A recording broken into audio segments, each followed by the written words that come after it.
up, y'all? Adrienne here. So I want to talk about a topic that's been impacting me quite a bit lately, and as I've been reaching out and talking to other people, I've been realizing that, it's impacting a lot of grad students today.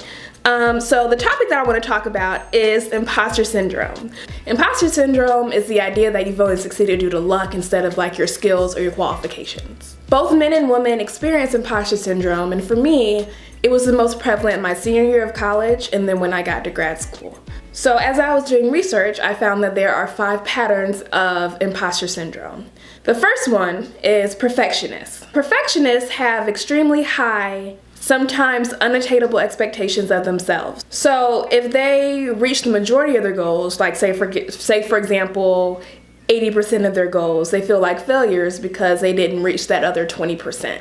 And as a result of not reaching all of their goals, they feel like, they're not competent. The second pattern is expert.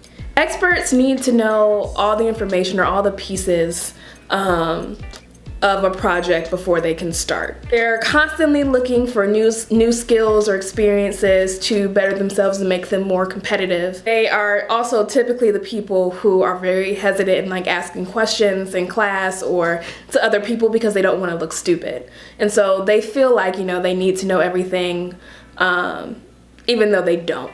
So the third pattern is natural genius. So the natural genius was probably someone that you knew in high school that would get straight A's effortlessly without even trying while you're working your butt off for like a B or a C, right?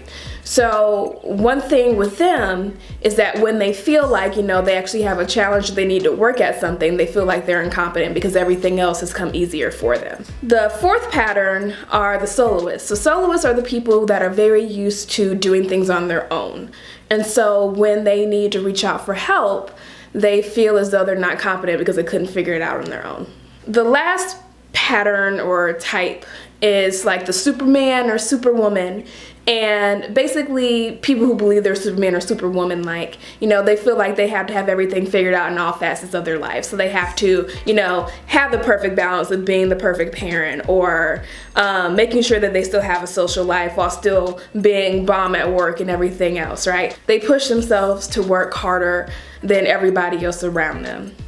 And they don't feel satisfied if, they don't feel like they're succeeding in all facets of their life. So personally, I identify as Superwoman and also an expert. So I kind of feel like I have 2 other patterns. So let me know in the comments which one you identify with, or if you identify with multiples like me, put that in the comment section as well. So now that we have an understanding of what imposter syndrome is, I just want to take the time to talk about how I cope with imposter syndrome. So for me, it was really real my first semester of grad school. I was like, why am I here? I don't deserve to be here. Everybody else is saying things that, or they're contributing a lot more than I am in class, and I feel like everything that I say is stupid and people think I'm stupid. Those were the kinds of thoughts that I was having all the time. And it was something that was really starting to get me down because I'm like, I don't understand why I'm here. I don't understand why they picked me. Can I do the work? That kind of thing. I know I can do the work and I know that I can do the work well, but I think the biggest trap that I fell in was comparing myself to other people. And so whenever I am able to recognize that I'm having imposter syndrome, and I'm thankful for my mentor for defining what that was for me, because I didn't even know about it until I talked to my mentor. So the first thing that I do is that I always like to pull up my resume. And so my resume, I was very active in undergrad.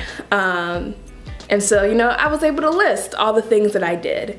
I was able to list all the awards that I've gotten or the recognition that I've gotten as a result of doing things in undergrad to prove to myself, yeah, you deserve to be here.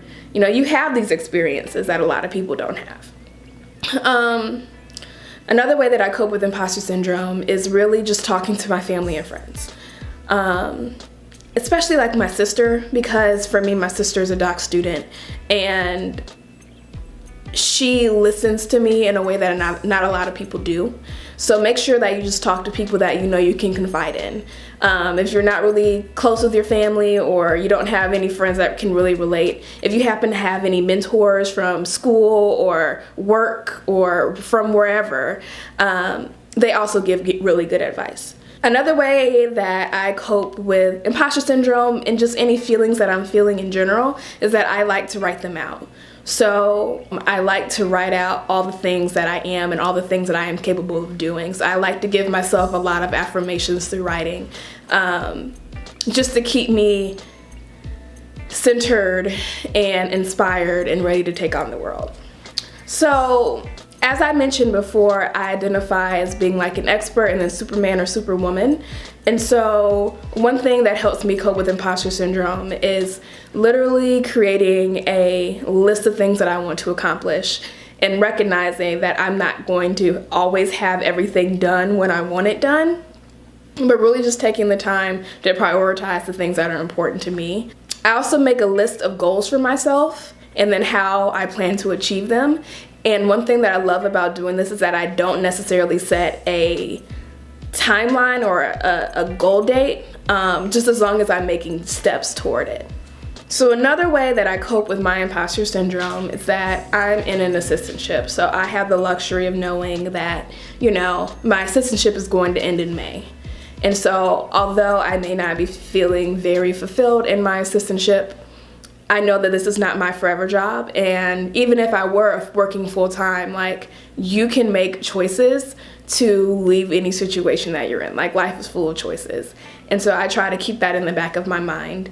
And then also another way that I cope is just trying to build skills in areas that, you know, I feel like I'm not the best in. And as I'm seeing growth in those areas, that also helps as well. And it makes me feel like I'm making progress towards something. Another thing that I like to keep in mind is that for me, I'm only 22. I don't have to have everything figured out. Hell, people who are 50 don't have things figured out. So honestly, my biggest piece of advice is to be gentle with yourself and figure out what works best for you, and just understand that good things take time.